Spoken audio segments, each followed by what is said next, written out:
Good morning, everyone, and welcome to On the Mark here on Westfield Community Programming, Channel 15, Southwick Community Programming, and 89.5 FM WSKB. This is our last program for 2021. We've got a great program for you today. Our first guest is Michael Kusek, who is the publisher of Different Leaf, which is a publication for the cannabis industry, which, as many people know, has become big business here in Massachusetts. And Michael was on our program about a year ago to talk about where things were progressing in the industry. We did an entire program about cannabis and its recreational uses and its medical uses and dispensaries and how the industry was growing in Massachusetts, and it's grown and grown. So, Michael, it's great to have you with us, and Happy New Year to you. Happy New Year to you too, Mark. Thanks for having me on. And yes, it has been a year. Yeah. So how has your year been? Oh, well, right now we're trying to print our new issue that's coming out in January, and we're having a little trouble because our printer has a COVID outbreak problem. So that's how I'm ending the year. But it's been a busy year, and it's been a really good year, I think, both for the industry that we cover and also just for our magazine in general. So, with all of the kind of interesting stuff going on in the world and all of the craziness going on right now, those are the good bits of news that I'm sort of hanging on to. And how many publications are you putting out now a year? And you started a podcast. How often is that happening? Well, that's sort of our good news on this year. We started Different Leaf to cover the industry here in Massachusetts. And as the industry has grown across the country, so have we. So with our issue that's currently on the newsstands, which is our edibles issue, that's actually our first issue that's available nationwide at Barnes & Noble and Books A Million. And with our winter issue, as soon as we get it printed and it comes out in January, that will actually be available at some Whole Foods around the country. So our circulation has about tripled in the last 6 months. And our podcast, which we publish, we broadcast twice a month. Hopefully at some point in early 2022 will be weekly. So we've got a lot of growth on that front as well. There's been a lot of interest as the industry has grown and as more people are taking advantage of integrating cannabis into their lives. How has the industry itself grown in Massachusetts? I mean, it seems like there's a new dispensary or retail shop opening just about every week somewhere. Have the restrictions eased in terms of people being able to open up a facility, or are people just getting through the paperwork faster? I think it's probably more of the latter. I think that the state agency, the Cannabis Control Commission here in Massachusetts, that is responsible for issuing those licenses, has gotten faster at their job over time, and that sort of stands to reason. I think they needed to kind of build up over time. But I do think in some instances they've been very slow, and it's been very harmful for some of the businesses coming into the market. Also, Massachusetts cities and towns have a lot of control. So, there's still a large numbers of cities and towns in Massachusetts that do not allow any cannabis businesses within their borders. So, all of these businesses you see are concentrated in communities that are happy to have them there and happy to take their tax dollars. Those individual municipalities all have a varying level of administrative complexity to getting open. So where I live here in Northampton, it's been very easy. City Hall has made it very easy for cannabis businesses to open. That's very, very true in Holyoke as well. So you see a large number of cannabis businesses located in both of those communities. Springfield has a process that is much more complicated out of City Hall. And so you're seeing a smaller number of cannabis businesses in Springfield because just the administrative process in that city has slowed it down. I have a question. I mean, with coffee shops becoming big 20 years ago, all of a sudden there were Starbucks and Dunkin' Donuts and other competitors on every street corner around. And then some of them made it, and some of the independents didn't. And, stores consolidated and what have you. Will this happen with the cannabis industry as it becomes easier for cannabis suppliers to open up shop? Will the competition force some of them to close, or is it an open market? I think it's still pretty much an open market. I think, you won't see a Dunkin' or a Starbucks in Massachusetts. I mean, there are very big brands. We have a brand based here in Massachusetts called Curaleaf. It's one of the, if not the largest cannabis company in the United States. And but Curaleaf will only ever be able to open 3 medical dispensaries or 3 adult use dispensaries in the state, because there is a cap on the number of licenses one individual company can own. So you won't see a Dunkin' or a Starbucks. There will be big brands that will be big national brands that will be operating in the state, but they will only have a limited number of retail locations. Now, that doesn't mean that they couldn't sell their products in other dispensaries. So Curaleaf, may have only 3 stores in Massachusetts, but they might have their products in 75% of the dispensaries that are open in the state. The dispensaries that are supplying, they're doing smokable, they're doing edibles, they're doing a whole variety of ways. How much of the product is actually produced in Massachusetts? 100% of it is, Huh. because there's no interstate commerce. Cannabis is still federally illegal. And so there is no interstate commerce. So everything that you purchase in Massachusetts is manufactured and or grown here. So, a Massachusetts company can't bring in cannabis from Maine, and we can't send our cannabis up to Maine. So, interstate commerce is still a possibility in the future. But right now, everything is locally grown and produced. You may have companies who license their intellectual property from the West Coast. So you'll have a brand like Cookies, which is a huge West Coast brand, and it's also available all over the country. They may bring their particular kind of cannabis to Massachusetts to be grown and sold here, but it will be grown in Massachusetts. How much of it is grown outdoors seasonally in a New England type of growing season, and how much of it is grown indoors in an artificial environment? I don't have an actual percentage breakdown. I think the overwhelming amount of it is grown indoors right now, but we do have a number of outdoor grows that are coming online. Massachusetts um, has a challenging environment to grow outdoors. It's very damp. It's very, very humid. It's very, very different from, say, Northern California, where the majority of cannabis is grown outdoors.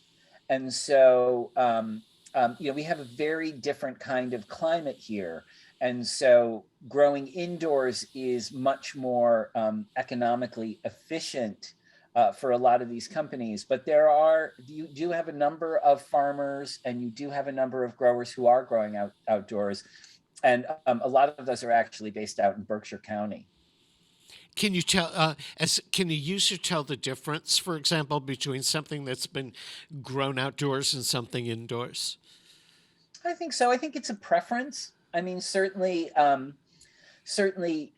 think a good comparison to sort of cannabis flower that you're going to start to see more and more of in the industry as a consumer.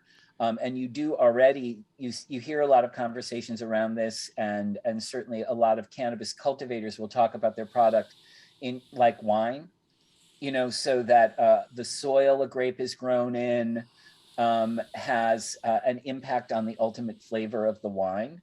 And so a similar case could be made for cannabis flower, for real aficionados, for people who are really paying attention to the kind of strains or the kind of cannabis plant genetics that they're consuming. That they can tell a difference, or they are more inclined to want to consume something that is grown outdoors versus something that is grown indoors. Something that might be grown indoors might be grown with more fertilizers. There are just a lot of preferences on that front, and certainly people will be there is no sort of industry standard just yet, but there are a number of groups that are looking to sort of standardize what sun grown and what organically grown means in cannabis.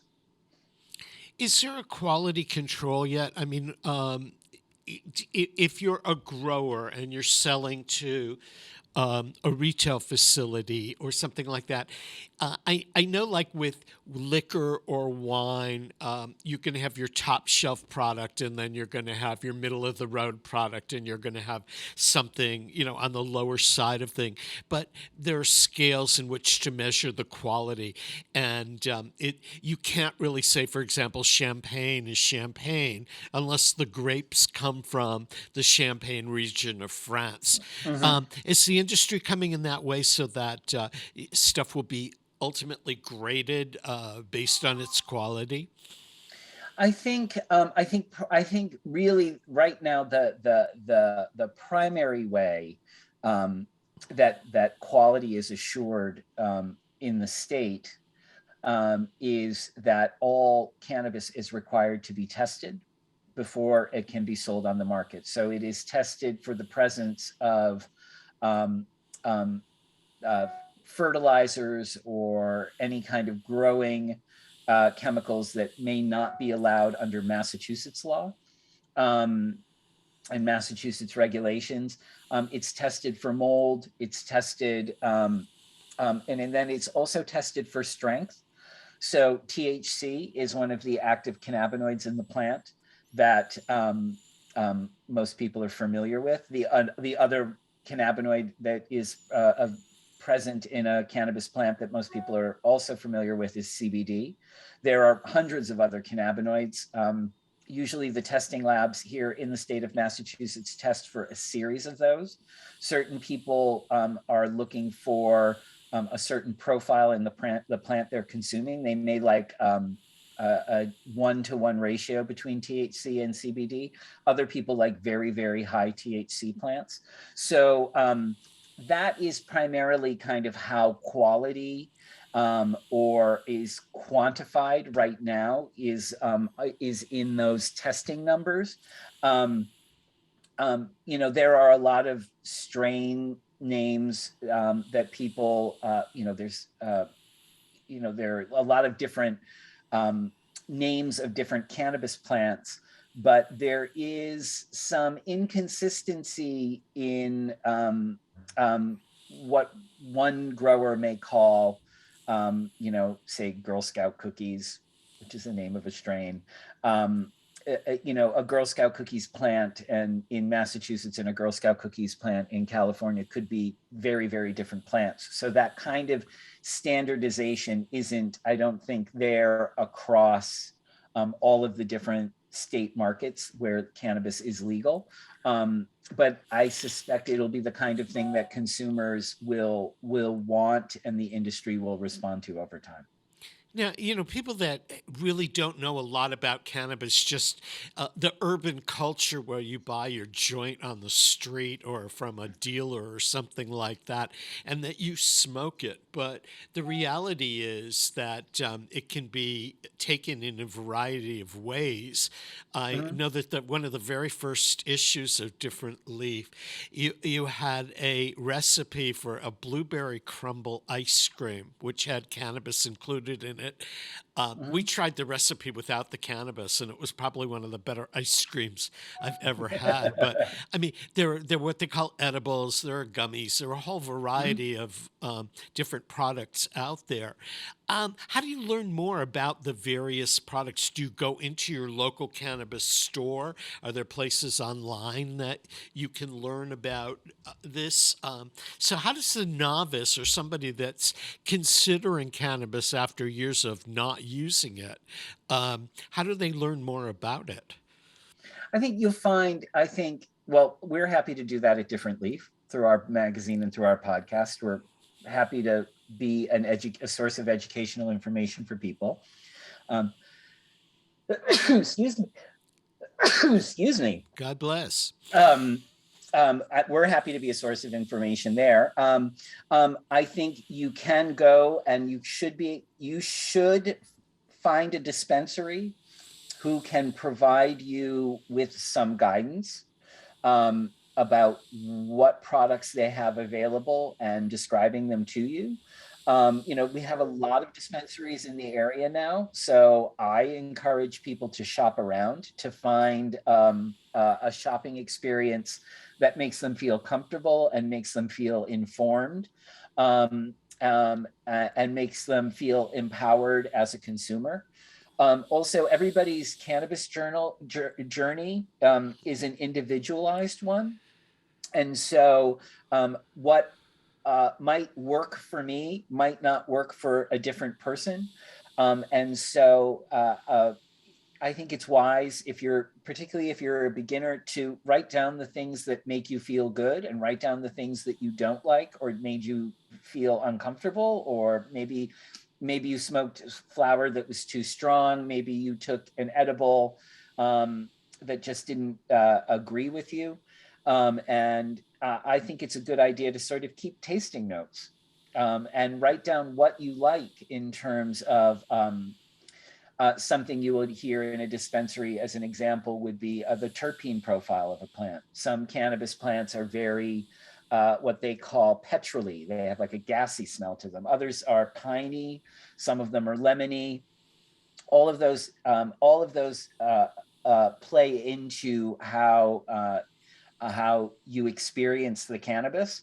And some may work better for your body chemistry than others. So it's always nice to write down what you've consumed so you can go back to it at a later date, much like a bottle of wine. If you find Okay. a bottle of wine you like, take a picture of the label so you remember. So you remember it. Switching gear to the other side of it, medical use. Mm-hmm. I know that it has been prescribed for a variety of pain reducing things for people with vision issues and all of that. So, if you get a prescription from your physician, for example, to use cannabis, how is that experience different from walking into a adult recreational shop and shopping around?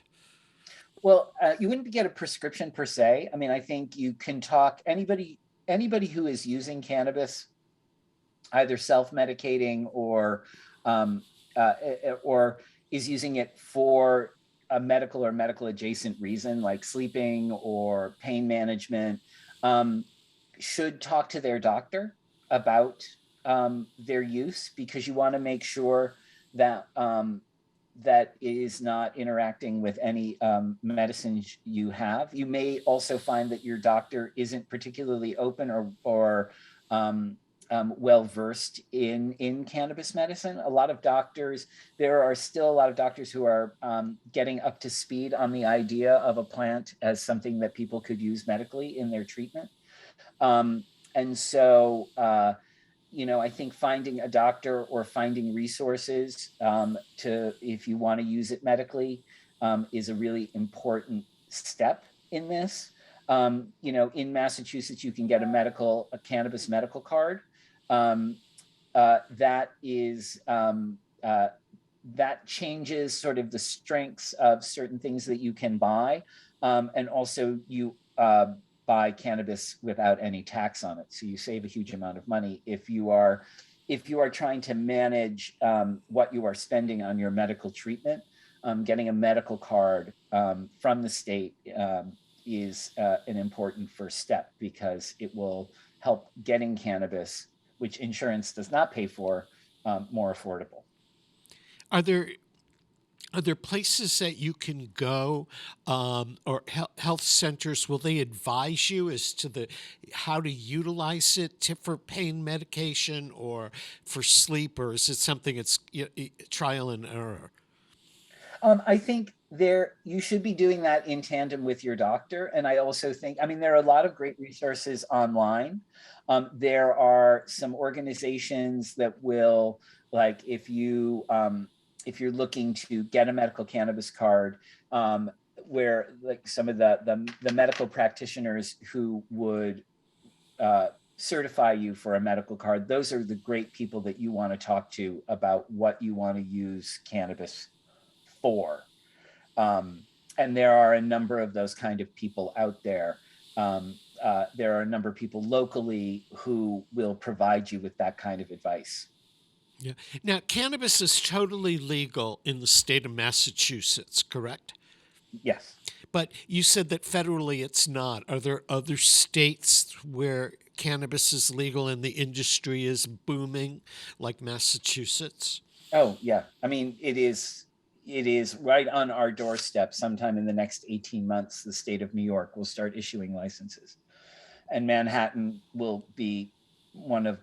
is already one of the largest cannabis industries.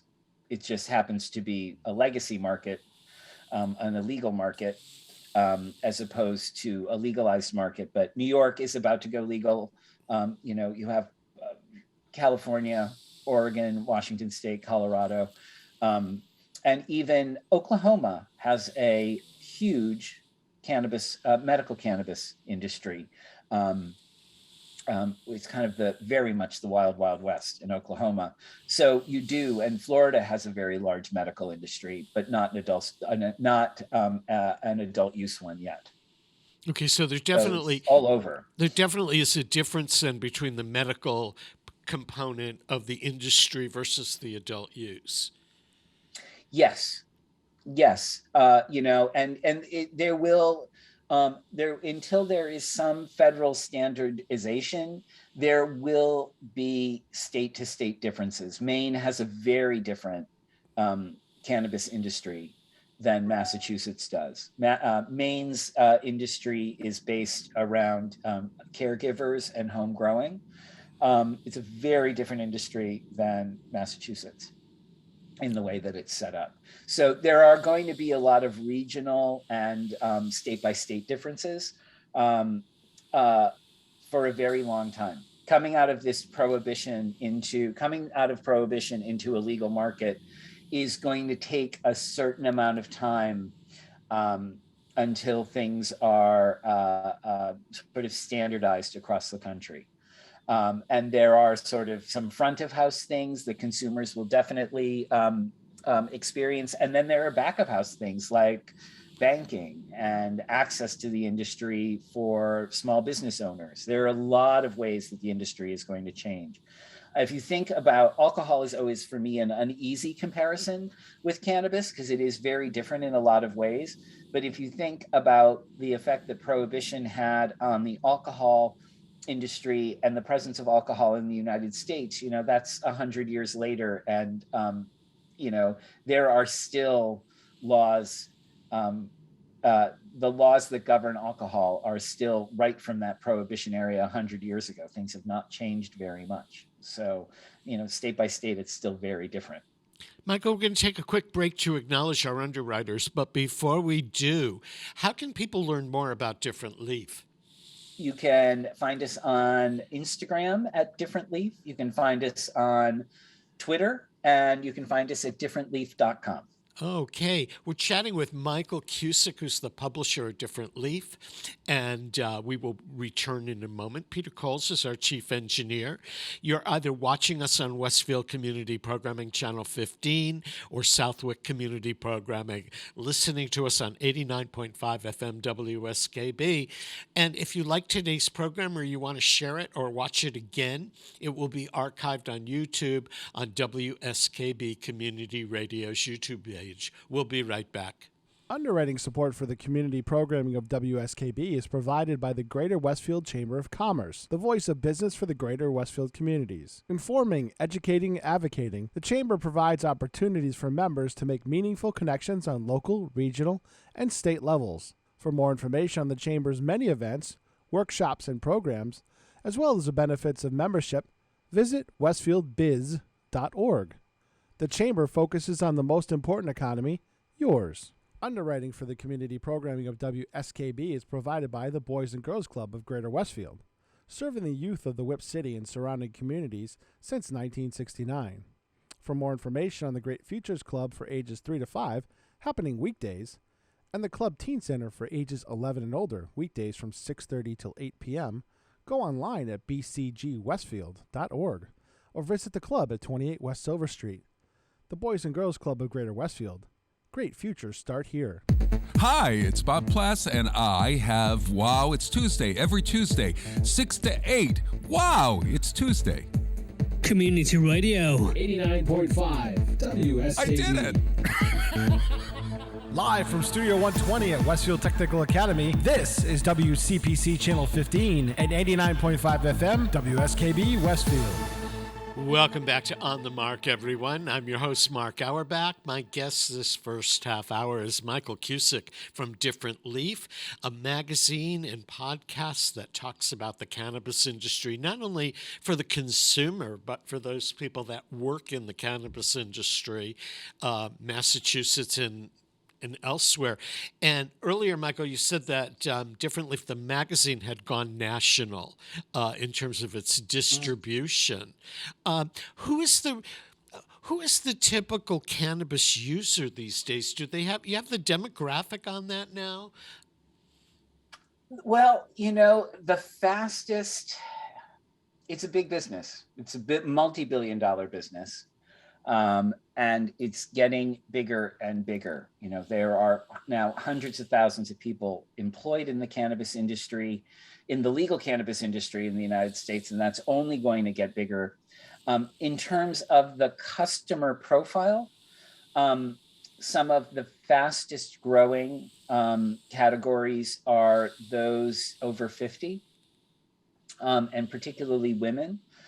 Those are some of the fastest growing segments of the consumer for cannabis in the United States right now. It's very, it's very overwhelming, and it how quickly it's growing, and also I think it's also not surprising because folks in their 60s and 70s grew up in this country at a time where there was less social stigma around cannabis. There may have been legal ramifications around it in the 60s and 70s, but there was some less social stigma, and that social stigma is really the big part that is decreasing all the time. The percentage of people in the United States who are in favor of legalization continues to grow each and every year, and it's at some of its highest percentages right now. I think in the high 60s was the last thing I saw,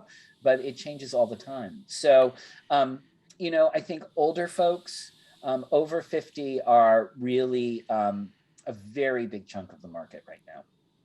And it's funny because, it seemed to be like an underground thing here when we were growing up, but you would go to Europe and you'd go to Amsterdam, for example, and they'd have what they called the cafe culture, where you'd walk into a cafe and there were various kinds of cannabis available, and people actually went, and it was a social thing where you went with other people and you took cannabis, whereas here it seemed this kind of thing where a lot of people will just get high on their own sort of thing, and it wasn't as much a part of culture, although I was doing a story not too long ago on theater, and references to marijuana were rampant in musicals, primarily underground musicals in the 60s and 70s. And the first time it became mainstream in a Broadway show was the musical Hair, which is a little bit, that was 1967, where songs about marijuana were top 40 at that point. But it still has that little bit of like illicitness to it that people of our generation would think of, whereas I'm sure that people that are growing up today don't think twice about it. It's very interesting. It's a very different thing. We're working on a piece for an upcoming issue about how should parents talk to their kids about something that's legal. I'm of the just say no generation. But also, even with the prohibition of the plant over time, it is still an important part of people's it was always still an important part of people's social lives. It was an important part of people's religious lives in many instances. And the plant has, cannabis has many uses. Culturally, it has, it means many different things to many different communities. And so with legalization, all of that gets to come above ground. In a way that it hasn't before. And so I think even with this new legal market that we have now, I mean, there's a rich tradition in the traditional, like underground, world of cannabis, of music and art and culture around it. But I work with a brand called Can, which is an infused cannabis beverage that's available here in Massachusetts now, that's based out of California. They just put out their annual Christmas ad. They just put out a Christmas ad that has Kate Hudson and Darren Criss in it, two A-list Hollywood stars doing an ad for a cannabis product.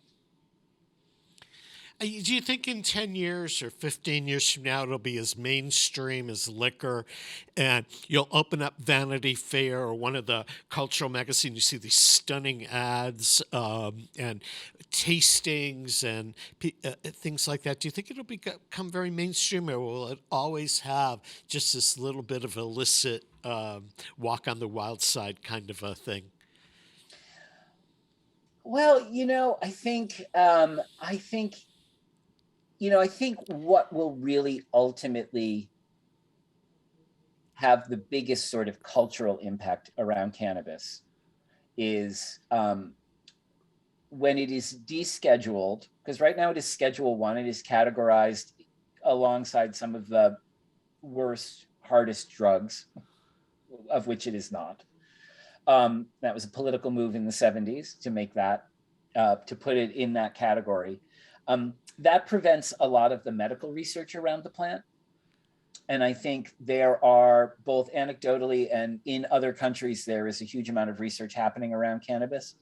I think it is medically a very powerful thing. And I think we've only scratched the surface of that. It also happens to be a social plant, which is very different from most things that are medical.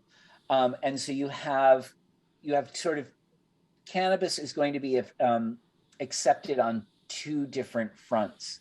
And I think that is going to be the interesting thing to watch, how those two play out over time, and how people who aren't directly connected to cannabis ultimately begin to accept it. So there's a lot, I think, there's a lot coming down the pike. We are only at the very tip of the iceberg as to what the legal presence of cannabis looks like in our culture and in our communities. Well, Michael Kusek, thanks for joining us this morning here on the Mark. We've been chatting with Michael Kusek from Different Leaf.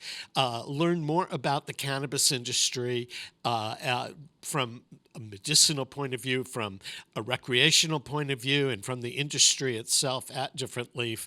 And there's not only the magazine, but the podcast as well. And what's that website one more time? It's differentleaf.com. You can find out where to buy a copy of our magazine and get links to the podcast there. Thank you so much, Michael. Happy New Year to you. Happy New Year to you, and thanks so much for having me on. Okay, we're going to take a break to acknowledge underwriters, and we'll be back with more On the Mark. Peter Coles is our chief engineer this morning. I'm your host, Mark Auerbach. We're broadcasting from Studio 120, and we'll be right back. Support for the community programming of WSKB is provided by Westfield Bank. For more than 160 years, Westfield Bank has been an important community presence and commercial leader in the Pioneer Valley.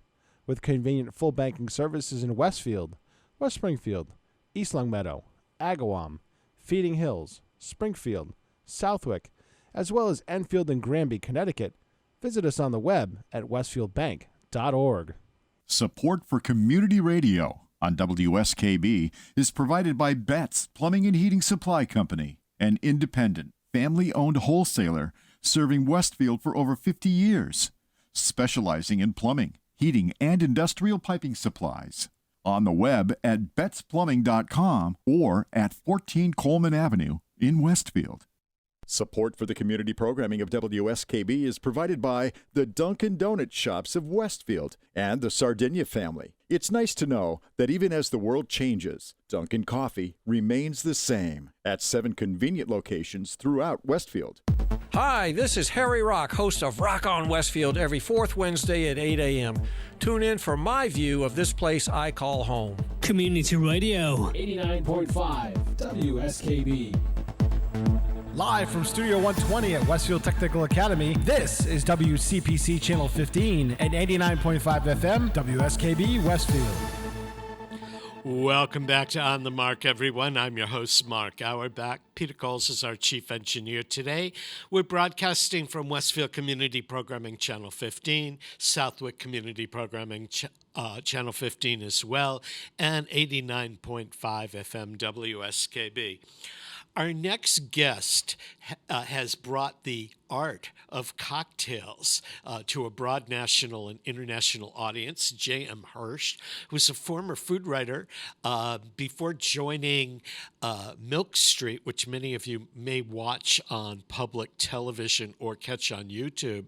And I picked up, was coasting through YouTube at one point and watched one of his features called Cocktail Archaeology, where you go back and you look at a beverage that was crafted 100 years ago and how can you make it better and stronger. And although I don't come from a household that really drinks cocktails that much, I've learned a lot about the art of cocktail making. And so J.M. Hirsch, it's really nice to meet you. And you've got a new book out and working on another one, and your book is about cocktails. And you need to turn your volume up. There we go. Sorry. There we go. You would think I'd have the knack for this by this point in the pandemic, right? Well, thank you very much for having me. And yes, I am a bit of a cocktail guy. In fact, I was at my doctor's this morning and he said to me, "Do you want me to help you with that?" And I said, "No, I don't think it's a problem. I call it a career." So let's see. How did you, I mean, I know that I read a little bit on your background and that you were doing a lot of cookbooks and food editing. How did you get into the food journalism to start? Well, it was not a traditional route, not necessarily a route actually that I would recommend for most people either. But I actually was studying philosophy. I was planning to go into academia, and I didn't. I decided I didn't actually enjoy teaching, and I was overseas at the time. I came home and tried to figure out what to do with my life, and I was always a good writer, and I ended up at the Associated Press. This was back in 96, I guess.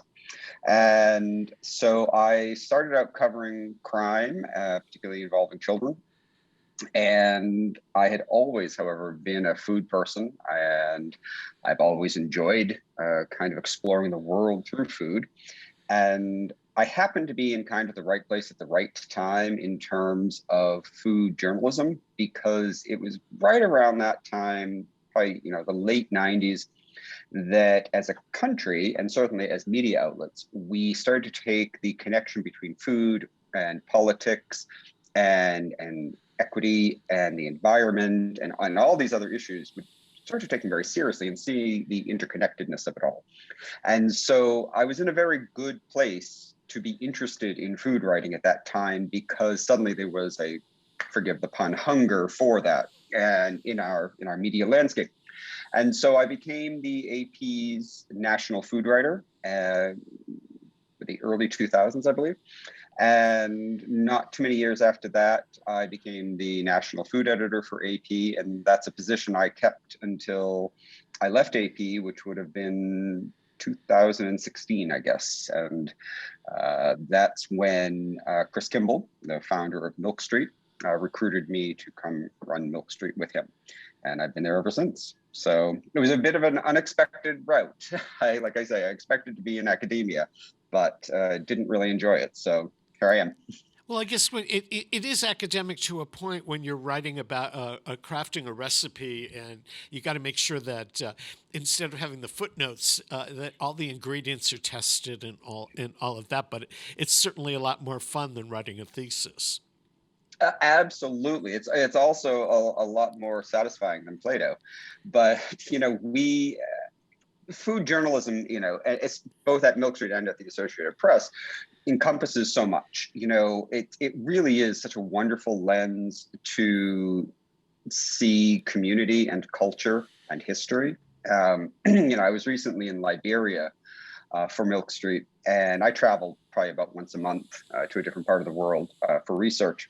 And I was in Liberia, and it was absolutely fascinating, the history behind something as simple as banana bread. We know that a lot of the slaves in the American South were brought over from West Africa. Well, they brought a lot of their culinary traditions with them, and those became traditions embedded in the American South. When Liberia was created, and now former slaves were sent back to West Africa. It was a very misguided and pretty horrible situation all around. But many were sent back to West Africa. They brought those culinary traditions with them again. And so these are traditions that had started in West Africa, came to the American South, evolved in the American South, and then were brought back to West Africa, where they've continued to evolve. And I mean, this is a fascinating part of our history in the United States, but also of West African history. And it brings in, some of the kind of the worst parts of our country, and also some of the best parts of our country and our history. And all of that through food. And that's why I find food such a fascinating lens through which to see culture and history and politics. And then the recipes, of course, that's kind of the fun part, really. And, we've always taken the recipe development part of that very seriously at Milk Street. We test everything kind of obsessively and to make sure it will work when you get it home. But yeah, it is an academic pursuit in many ways. And being a journalist, I think it's the best way to approach it, because, as a journalist, I always like to think of it as we know nothing. I always enter every situation as though I'm the least educated and least informed person in the room, because that's how I can best understand what it is I'm reporting on and understanding. And I don't, you can't be afraid to ask stupid questions. And this is true whether you're covering politics or you're covering food. And that's how you learn. And so it is, you're right, it is a very academic pursuit. Well, very satisfying. Yeah. How did you pivot into the world of cocktails? Because, your book and your cocktail archaeology, your little segments on Milk Street, and some of the other segments you do where you recreate and simplify cocktails for various occasions, that's an art form within the food world is that indigenous to us? Are cocktails equal around the world? I have worked around the world, and I spent a lot of time working in Israel, where only the tourists went for cocktails and went to the finer restaurants. People on the street drank something else, and right. I find here in Western New England, where you can go to a really wonderful farm-to-table restaurant, and that Bloody Mary is made with tomato juice out of a can because they don't take the time to craft the cocktail as well as they craft the meal. Or you go to a bar and have a really, really terrific cocktail that just sends you over the moon, and they serve it with a bowl of Chex Mix or something. And we don't seem to have around here the pursuit of high quality of both at the same time.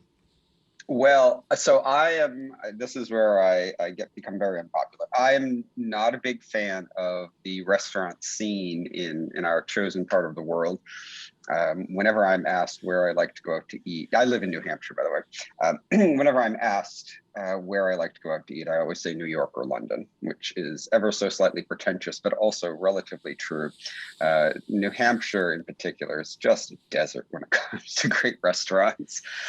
Portland, Maine has a lot going on. Boston has a little bit, but not as much as I think it should. But anyway, to your point, though, the United States does have probably the richest history in terms of cocktail culture. And although certainly, Paris and London have been going strong for an awful long time as well. But it was a culture that particularly thrived and began in the United States very much. These days, though, when you look at the list of the top 50 bars in the world, which I tend to obsess over, the United States actually only has a handful on the list, and Asia is one of the most up and coming regions for great bars, as of course is London, and you can get great cocktails all over the world now. And I came into it, it was just kind of a weird curiosity. I was always a wine drinker, and then I started getting into bourbon and rye. And then, of course, once you're going down that path, you start making old fashions and Manhattans. And I, just started playing around, and and I was I really never intended to get so fully into the cocktail world. I had started writing down my recipes, and one day I've done conventional cookbooks in the past, for meals, and I didn't think I would ever write another cookbook. I was kind of done with that process for myself. I oversee it for Milk Street, but and then, so I realized I had 20 or 30 recipes that I really liked, that I thought were good. And one day I had this brilliant idea that, maybe I'll just self-publish it just for fun, to give it to friends. And and then one thing led to another. And I decided, well, if I'm going to put in the effort, I might as well publish it for real. And I do, I have the advantage of knowing an awful lot of people in the publishing world. So it wasn't too onerous a task to line up a publisher, and I'm thrilled to work with Little Brown on my books. And we put it together, and it came out actually a year ago. Shake, Strain, Done. And I really enjoyed it because for me and for Milk Street as well, accessibility is everything. And so when there are so many amazing cocktail books on the market, but they tend to be written in a language and for people who have a certain level of expertise, and a recipe that calls for 12 sub recipes in order to just make one cocktail, that's kind of ridiculous to me. So I try to simplify. It's what we do with Milk Street, and it's what I do in my cocktails. I try to simplify to make them accessible, and to use a language that I call it use a language that you can taste. And so every cocktail in my book, for example, has a description of kind of key terms, the primary flavor profile. Is it sour? Is it sweet? Is it refreshing? Is it warm? And use that, because if you may not, if you're not really deep into cocktails, then you may look at a list of ingredients and have no idea what it's going to taste like. But if you look at a list of, bitter and sweet and sour, well, you obviously have a very good sense of what that cocktail is going to taste like and whether you might like it. And so, I tried to craft a book that, was kind of an everyman approach to great cocktails, because I don't think You should have to be an expert in order to make a great cocktail at home. But in looking at your book and in watching your videos and things, you don't need a lot of supplies. You don't need a huge liquor cabinet with a million different choices of vodkas or whatever. Right. And your stuff is so simple, and little things like, rather than spending the time to make a sugar syrup, you can buy agave syrup Yeah. right off the shelf of a supermarket. And I think that some of the ideas that you're putting out there elevate what and make a cocktail. It's simple to make if you just think it through at the beginning, and you can have a great cocktail and have a great meal and not have to sacrifice one for the other. Yeah, absolutely. Cocktails don't have to be complicated to be good. And, I am thrilled to, go to a really good bar and pay a premium for an excellently crafted cocktail. A lot of times, though, they're using techniques and ingredients that just aren't accessible at home. And, they'll make a 12-month infusion of something. And it's like, well, that's nice, but I'm not going to do that to have a drink at the end of the day. And so it was important to me to focus on the ingredients and the techniques that elevate a home cocktail, but don't make it difficult, that keep it accessible. There are simple tricks that you can do. For example, infusions. A lot of great bars will use infused liquors, and so, for example, maybe vanilla being infused vodka or tequila or something like that. And the way they do it is very nuanced and wonderful. They may steep these ingredients in the liquor for, say, 3 months or 3 weeks or whatever. That's just not practical at home when you just, at the end of the day, you decide you want to drink. And so I use a blender to do what I call a speed infusion. It does it in about 30 seconds and you strain it out and you're good to go. These are things that I think elevate the home cocktail, but yet still keep it in the kind of zone of accessibility. Well, I grew up in a house where vodka was made in the cellar, and it was, from the old country in Russia, and they did not really infuse their vodkas, but until right before they served it. But I remember my grandfather the vodka was always stored in the freezer in a block of ice, and then he would take these hot chili peppers and slice them up and put them in the vodka before he drank it, and then to go into the liquor store and see Stoli and these other flavored vodkas, the Russians would walk away from them, and supposedly they were imported from Russia. But in my travels around the globe for work as a journalist, I found that eating where the locals ate and going to the off the beaten places and learning what local people ate and drank was the best way to get to know people.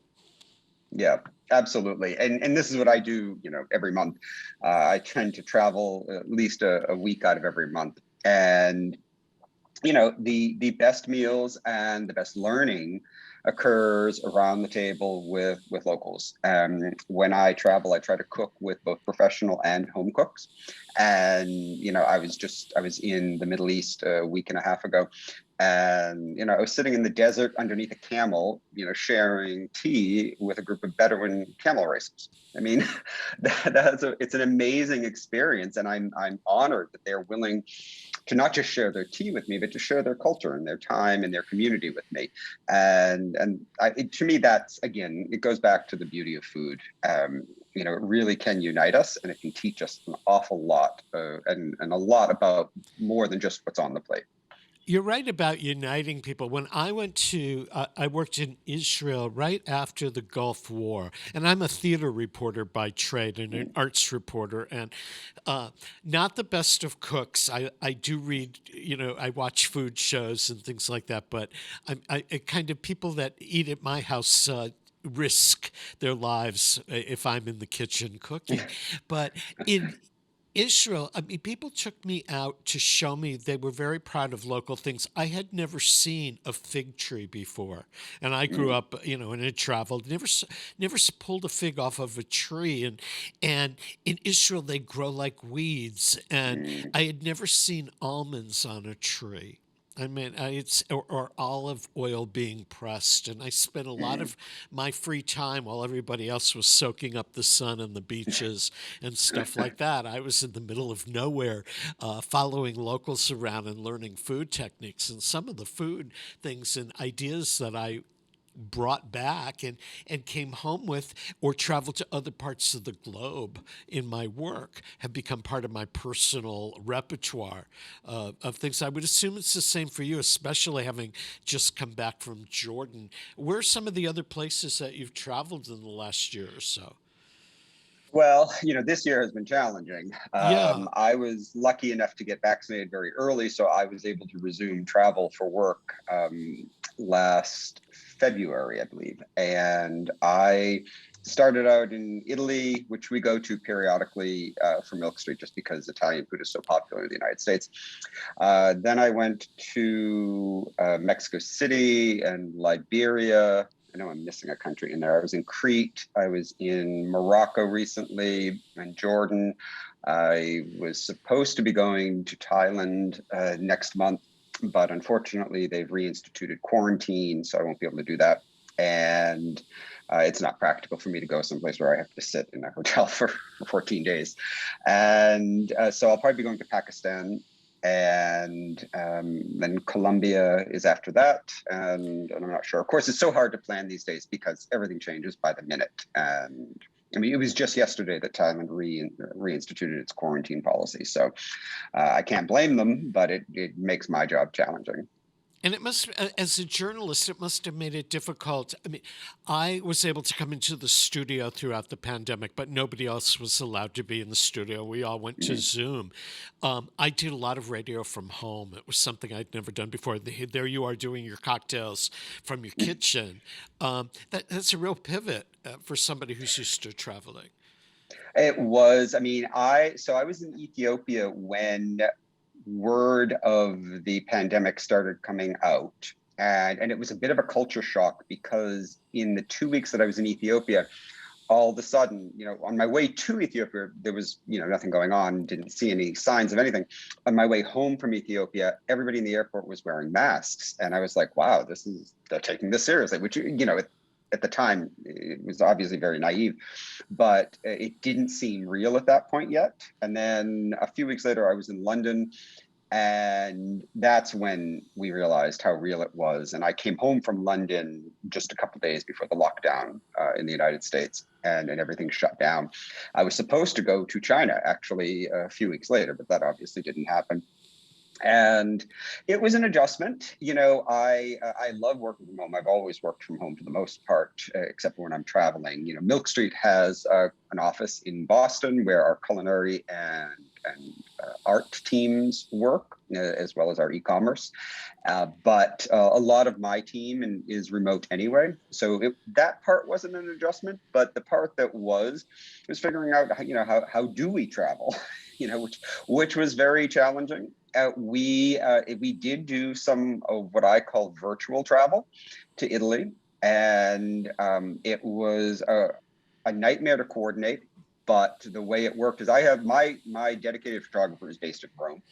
And so he had, because he's press, he had some liberty of movement at the time in Italy. And so he was able to go to locations that I would have normally gone with him. And he was able to, basically we hired an assistant, and that assistant would hold up a cell phone with me on FaceTime. And, I would walk around the farm and see the food production and see the cook and, quote, stand next to the cook as he or she worked and ask questions and learn. And I was able to do stories on the Amalfi Coast and in Venice this way, which kind of kept things moving. It was not the same as being there and hard to taste the food over FaceTime, but it was making the best of a really challenging situation. So I was very relieved when travel opened up for me again in February.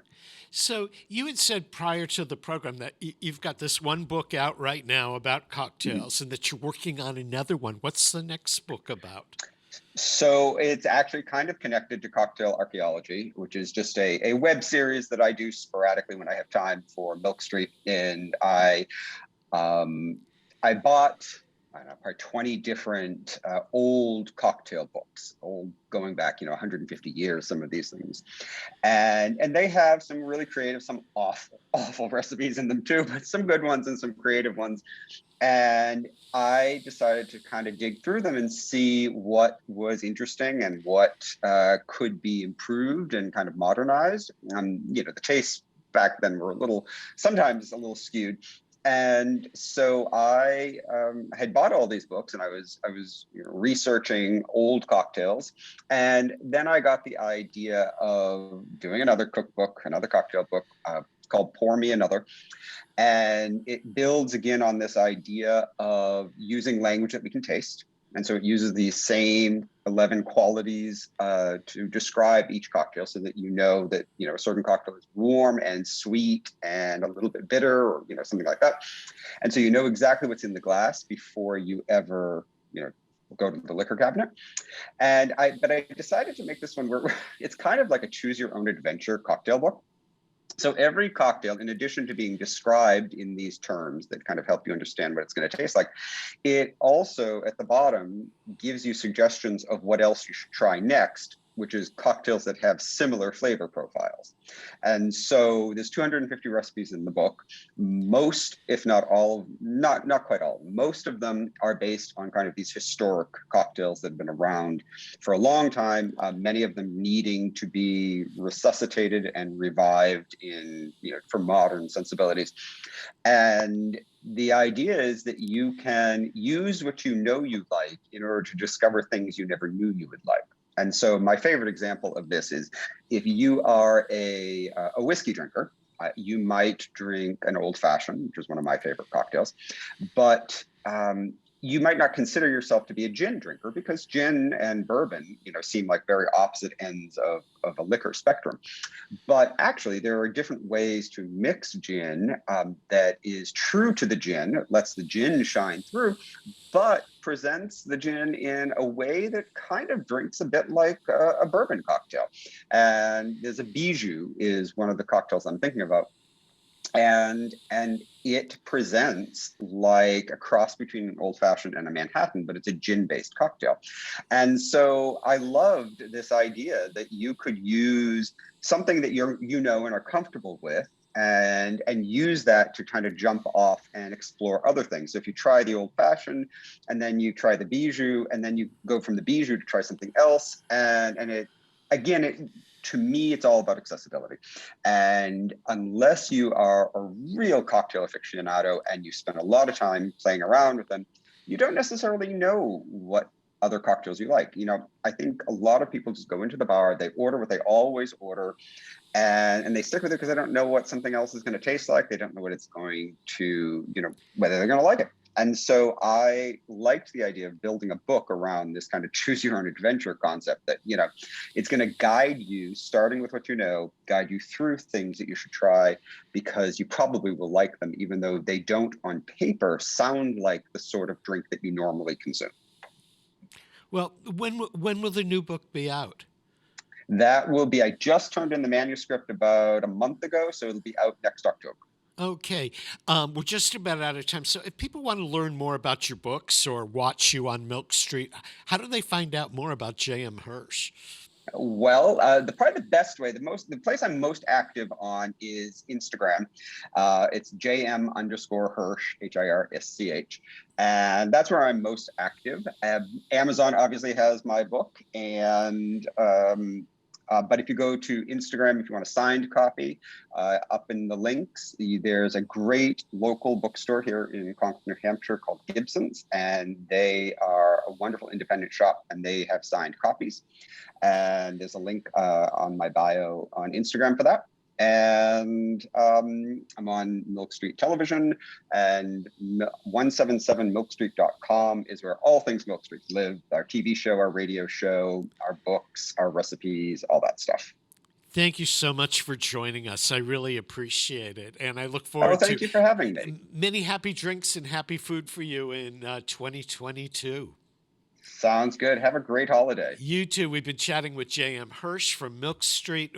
Catch his books or go to YouTube and watch some of his videos, especially Cocktail Archaeology. And there's another one where he and his partner sample certain canned beverages that are out and about, and it's always great for a laugh. And that wraps up another edition of On the Mark here on Westfield Community Programming Channel 15, 89.5 FM WSKB. Peter Coles has been our chief engineer. I'm Mark Auerbach, and we'll see you next week with another edition of On the Mark.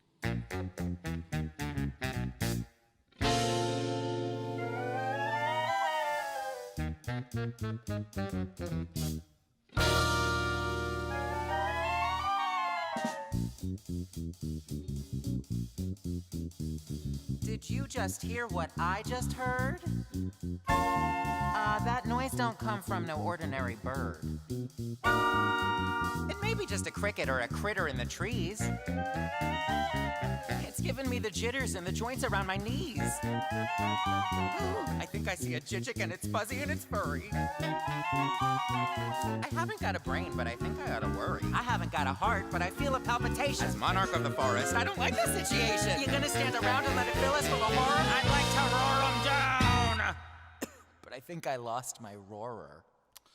Great. It's a who's this? It's a who's this? It's a what's this?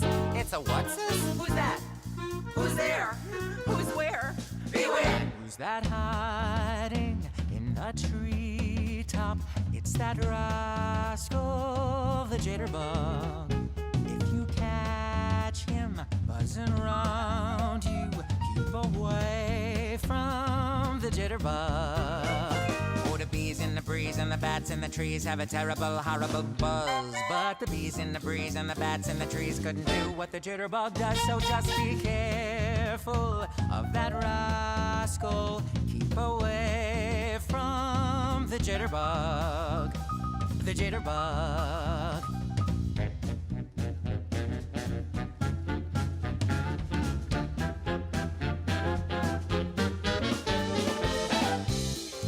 Oh, the jitter.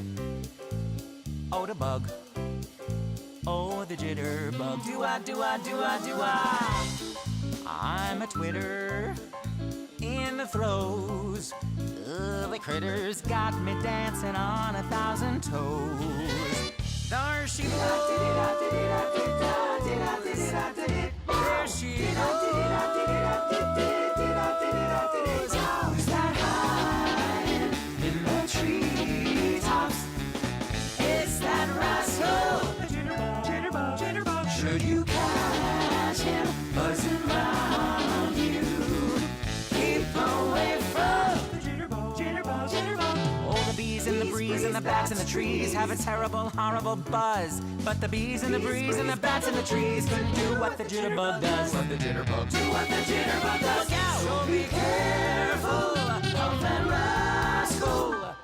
Keep away from the birds and the bees and the flowers and the trees and the bats and the fleas all agree to stay away from that old jay,